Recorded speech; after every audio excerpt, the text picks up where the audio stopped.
Alors tiens Fanny, puisqu'on parle de cyclisme, le Tour de France débute demain déjà.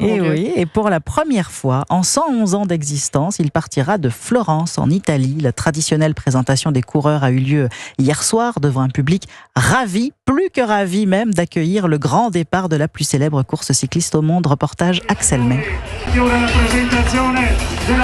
Le speaker italien donne les noms des 22 équipes engagées.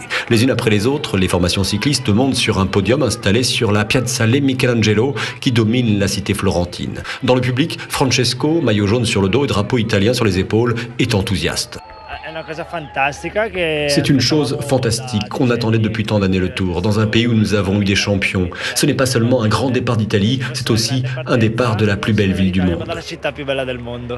Si les Pays-Bas, l'Espagne et même le Danemark ont déjà eu les honneurs d'un grand départ du Tour de France, jamais encore, en plus de 120 ans d'existence, il n'est parti d'Italie. Rendez-vous est donné demain, samedi, au Tifosi pour assister à la première des 3 étapes qui se dérouleront intégralement dans le nord de la péninsule, avant l'arrivée, mardi, dans les Alpes françaises. On vous souhaite à toutes et à tous un très bon Tour de France. Un très bon Tour de France au départ donc de Florence et ce reportage d'Axel May pour Europe 1.